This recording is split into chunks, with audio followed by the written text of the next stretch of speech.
Today, chat, we're going to be doing something very fun. We're going to be creating a tier list for the best PlayStation 4 exclusive games. Now, a quick parameter about this.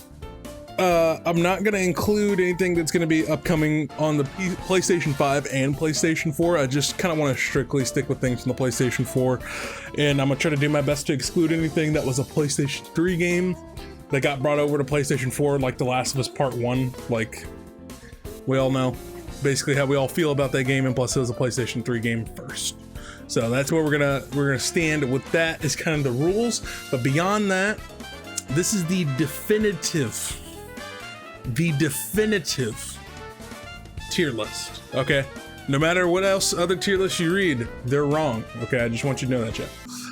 Starting off, all right, just to show you that I mean business, chat. All right, we're gonna start off with the bangers that we already know. Okay, Knack 1 and Knack 2.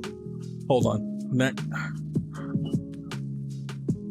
Boom, we're gonna put those in S tier because, as we know, these two are the greatest games ever made. Okay, so that's not even up for discussion. Have I played these games? No. Technically, they belong in the haven't played section, but that doesn't matter because they're the greatest games ever made. Knack 1 and Knack 2. Stop laughing, it's not a meme. Up next, Last of Us Part 2. We're gonna go ahead and put that in failure. All right. We just got to be honest with ourselves. We're going to put that in the F category. It's a failure of a video game. Let's just be perfectly honest with ourselves. If you're still in doubt, watch Nakey Jakey's new video about Naughty Dog's outdated game design. It sums up all of my feelings, or watch my spoiler review here on the YouTube channel. Trash. Okay, up next, let's see here. Infamous Second Son. Now let's be real about this, okay? Infamous Second Son.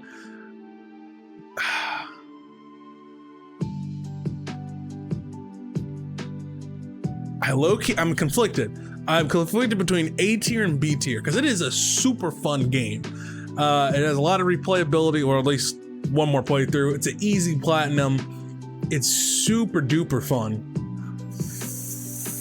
I just have some gameplay issues and the issues with the karma system, but overall, it's just such a solid game. And the graphics are still really good, and the art style is still really fun. And it's one of the few games that actually use the motion controls, like actually attempt to use the motion controls on the touchpad in a fun, story-driven way. I'm gonna give it an A, man. I really enjoyed this game. I really do. Let's see here. Up next, Spider-Man PS4, A tier. If you had talked to me a little bit back, it would have been S tier, but it's kind of fallen down for me because the web swinging is very limited momentum wise, and it obviously caps your speed in a very unfun way, and it actually has a very limited web swinging in some ways. Even though it looks better, it has a very limited web swinging as compared to something like even like Web of Shadows or something like Spider-Man 2 on the PS2, right? I still think in certain ways it needs to be polished in the web swinging department, and the DLC sucks booty cheeks. The DLC is absolutely atrocious for this game, but the main story though, fantastic, absolutely fantastic. Wish it was a Spider-Man story that we got in the movies, because it's great. It's absolutely fantastic. Persona 5, straight up, Persona 5 is one of the greatest games I've ever played. It's gonna go on my list of top 10, top 5 games I've ever played. I absolutely adore this game. It reminded me of why I love video games and trying different games, because you can get wrapped up in entire worlds you never knew existed or could exist, and gameplay designs that you never knew could exist. I think the game is brilliant. The art design, the music, the overall package and execution is absolutely fantastic. Persona 5 is one of the greatest games ever made. Even though people think it's overrated, it's not. You're just jaded. And yeah, if you haven't played this game, I highly recommend you play it. I'm pretty sure it's on sale right now. But yeah, it's highly worth it. Infamous First Light, this was their like DLC that got released as its own like kind of standalone-ish game. Pretty solid, but it wasn't too much to really write home about. I didn't really care about Fetch that much. I'd probably give it a... That's fine. It's fine. I'll give it a C. C is not bad. C is passing. You see, it's fine. It's It's fine. It's a DLC. It is good. They, they developed her skills more. It's nice. It was, it is what it is. It's not bad. C is not bad. All right, calm down. Okay, I need you to calm down. All right, let's see what else we're working with here, chat. Up next, Uncharted 4. Baby. That's an A-tier game, homie. That is an A-tier game. I would say S, but not too much. Just because I think it's a little bit of criticism to be had with some of the gameplay design. There's not as much combat scenarios that utilize some of the new tools like the grapple hook in the best way possible in the early levels. But the story is so great, and it is a fantastic deconstruction of Nathan Drake as a character and who he is, and I think it's so much fun in that regard. And I've replayed that game a bunch, and to me it still holds up because the pacing is impeccable. I know a lot of people think the third act drags on for too long. I highly disagree. I think it's absolutely phenomenal. Okay, let's just get that straight. Drive Club, haven't played it. Shadow of the Colossus, I'm sorry. I haven't played it. Neo 2, A-tier game, absolutely fantastic. The Order,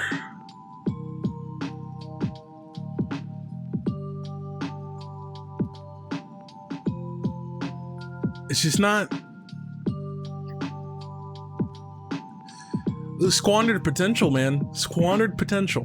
It's just too short and too hyped up, and it was the early PlayStation 4 exclusive era of like, this is the prestige of gaming, and the quality wasn't quite there. Or the quality was there, but not the quantity. That's for sure. It was something. All right, Uncharted Lost Legacy, the standalone DLC. I like it better than First Light as a DLC. I think Chloe and Nadine are very well written in this story and are super engaging and are very fun to watch. And personally, if they wanted to continue the Uncharted games with these two characters, I'd watch it. I'm being honest. Chat. Ratchet and Clank, haven't played it. Dreams, I haven't played it, but I'm gonna go ahead and give it a S tier because there's some funny things that have been made in there, like Mario recreations and all that stuff. It's pretty crazy what can be done with this game. Haven't played it, but I'm giving it an S. Gran Turismo, I haven't played it. Look, if it's racing, bro, I have not played it. Let's be 100%. Ghost of Tsushima.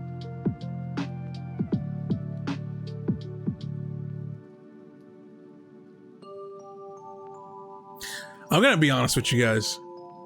Ghost of Tsushima is an S tier video game, and let me tell you why, okay? I think it is the perfect marriage between gameplay and character's motivation. To me, this game almost completely eliminated ludonarrative dissonance for me. I know it's a fancy schmancy term that no one really cares, and a lot of video game essayist jagovs like to use, but I'm telling you, when you're talking about the disconnect between what the player is doing and what the player is motivated to do as compared to what the character and the story wants to do, and that disconnect that's normally there, that gap is almost completely bridged in this game. The only thing is, it's like, maybe Jin wouldn't spend as much time as I have following foxes and picking some flowers. But beyond that, I never felt more connected with the gameplay that I was doing as to what the motivations of the character were in an open world game like that before. It was just an absolutely beautiful marriage of gameplay and storytelling that helped enhance who Jin was as a person and understanding what the way of the samurai was like, and his dedication and peeling back the layers of who he is as an ogre was absolutely fantastic, because Jin comes off as a very closed off, emotionally reserved character, and through flashbacks, through gameplay, your side missions, collectibles, you see him open up and you see him express his internal turmoil and grief that he never shows on the outside, because he spent decades of his life, his entire life, ever since his father died, just constantly hardening who he was as a man in order to be the strongest warrior he could be. but inside he feels alone, lost, and broken, and it's absolutely fantastic. Even though I have a bunch of gripes with the combat, that tweaks that need to be made, and it'd be one of the best combat systems I've ever played in a video game. Beyond that, despite its flaws, I think this game is absolutely fantastic. It floored me emotionally. It is a wonderful game, and oh my god, it's wonderful. It's wonderful. Death Stranding, controversial, A tier, straight up. Death Stranding is A tier. I am not gonna lie to you. Death Stranding is absolutely fantastic. I know a lot of people have gripes with it because it's a walking simulator. Yeah, it is, and it's a great walking simulator. It's fantastic. It is absolutely fantastic. Oh, I just realized I've been facing the wrong way this whole entire time. Hold on, chat. Give me 1 second. Let me flip myself around. Hold on. Flip horizontal. Whoa, look at that. The power of live streaming. I flip myself around. All right, chat. Boom. Death Stranding. One of the it's a fantastic game. I think its message and the experience that it delivers is more important in the year 2020 in America than ever before.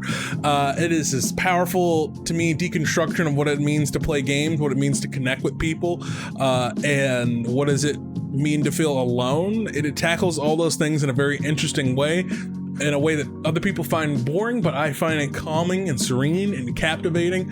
And I think the game is absolutely incredible, even though it has pitfalls in its combat. It's a third-person shooting combat, which I don't think is very good, and it's no excuse. All the people make excuse because combat's not the focus. I don't like that excuse because this is the same guy who made the Metal Gear series, and a lot of the same team. They know how proper third-person shooting should be done, and it shouldn't be as clunky as it is in this game. But I absolutely adore Death Stranding, and I think it's a fantastic game. Is it flawed? Yes, but I think more often than not, it hits exactly the right notes that it needs to in all the right ways. That's just my 2 cents. Up next, Days Gone, haven't played it. Let's see here. God of War. Come on, baby, that's S tier. Do I even need to say? Kratos, baby. Kratos. Development, the world, Atreus, relationships, the layers that this game speaks to people emotionally is masterful. It's a masterpiece. It truly is. Final Fantasy VII Remake. It's going to S tier, homie. Look, you've been listening to the music this whole entire time, right? This lo-fi hip-hop remix of all this music from Final Fantasy VII. Final Fantasy VII Remake is absolutely fantastic, and it is a game that reminds me of Bloodborne, where the first time I played it, I was like, I really liked it. Or I finished it, I'm like, I really liked it. And then I did a deep dive on the lore and the history behind it and what this game is setting up, and I'm like, oh God.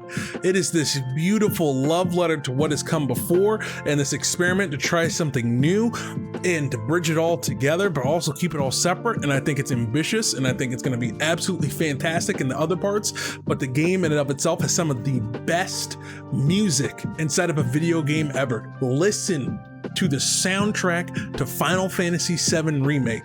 There are very few games with a soundtrack that is as diverse, as powerful, as moving, as emotional as Final Fantasy VII Remake. Watch it. I mean, listen to it, or watch it on YouTube and listen to it. You know what I mean, dude. I'm telling you. Final Fantasy VII Remake. Fuego, bro.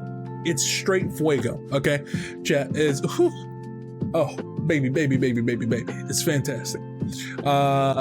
Yeah, it's definitely worth playing. The combat's amazing too. Oof. The dialogue is wonderful. The character development. Oof. Sephiroth. Ooh. The final boss battle in this game is one of my favorite boss battles of all time. It's wonderful. Until Dawn. Nice little group game, I guess, but you know. Unfortunately, Detroit Become Human, haven't played it. I'm sorry. Neo.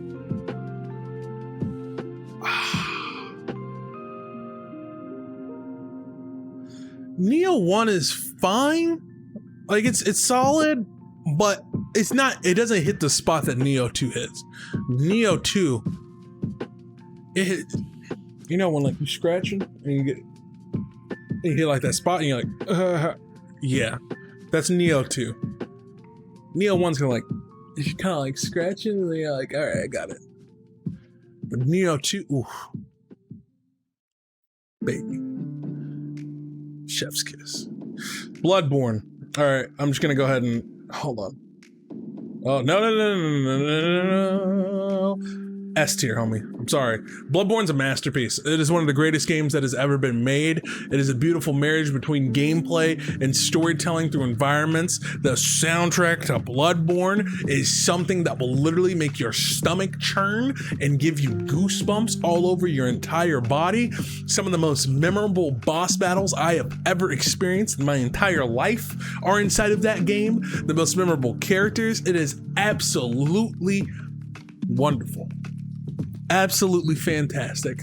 What game where you just mention a boss, Father Gascoigne, do gamers go, or they go, easy clap. It's amazing. It's absolutely amazing, chat. I love it. I love this game so much. I think it's one of the it's one of my favorite games of all time. It's absolutely fantastic. What is this? What is that? Catherine Full Body? I haven't played it. I'm not gonna lie to you. Horizon Zero Dawn.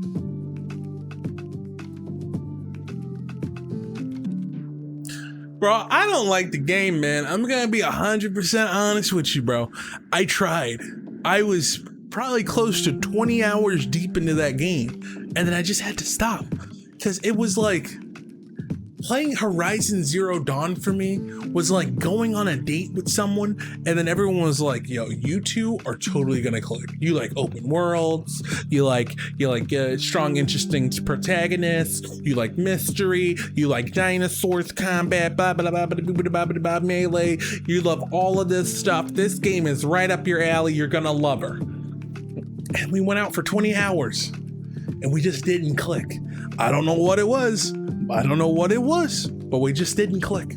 We just didn't click at all. The game's just not for me. It's just not for me. It's not a fault of the game. It's just not for me. I'm playing when I'll put it in the F tier. Right? I'll just play it. It's from what I play. It's fun. It's a fine game. It's just not for me. It's a fine game. It's just not for me. All right. I'm not gonna be that guy. Okay. I'm not gonna leave that here in F. Last Guardian. Haven't played it, but I watched my friend play it, and that was funny, and it angered me looking at that happen. It was kind of funny.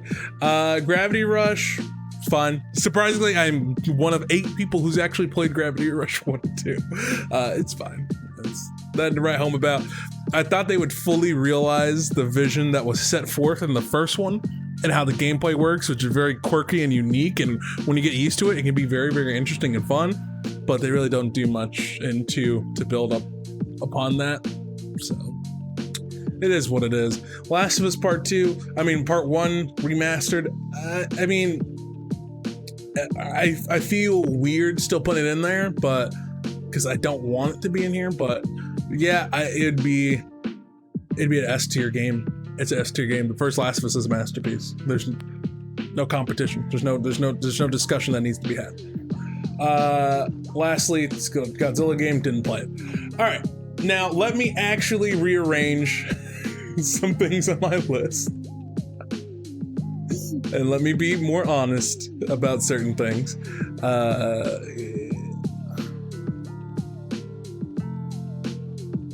Yeah, I think that about does it. Yeah, I mean, the order, this is the real list. If we're being honest, yeah, the Order 1886 is really the only failure of a PlayStation 4 exclusive that I've played. I know some people probably consider Days Gone that failure, but I haven't played it. But the Order 1886 truly is a failure of a video game, because I mean, they're not even a PlayStation exclusive developer anymore. They make VR games now. So yeah, that game was just, it truly was wasted potential to video game. But everything else that we discussed about in D tier, Until Dawn's fine. It's just not really my cup of tea. I didn't find it as engaging. It's a nice little party game, but beyond that, it's just not my cup of tea. In the C tier, these are fine games. These are fine games. The first Neo, the infamous DLC, Gravity Rush 2. I guess The Last of Us Part 2 is a fine game. Graphically, it's one of the greatest games ever made. Like, honestly, graphics-wise, really no game really competes with it. But the gameplay is repetitive and the story is, it's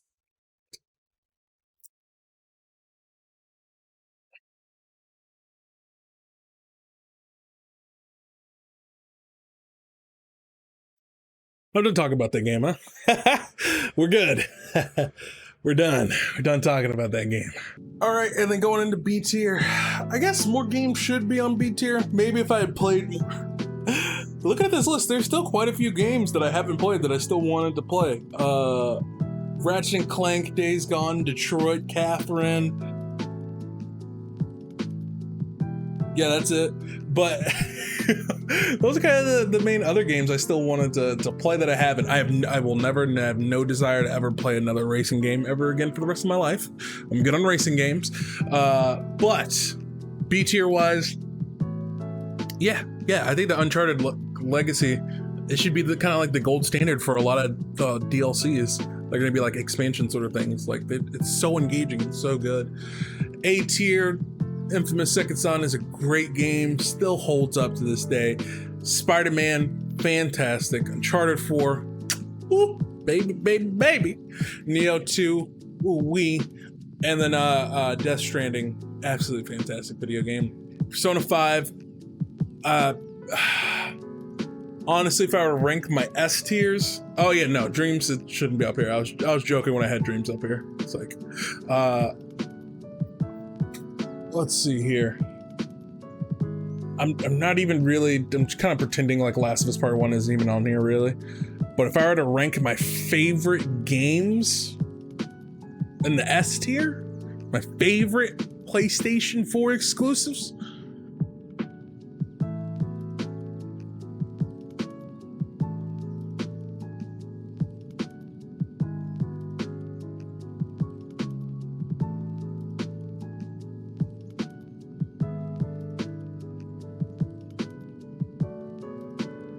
these are my top 5.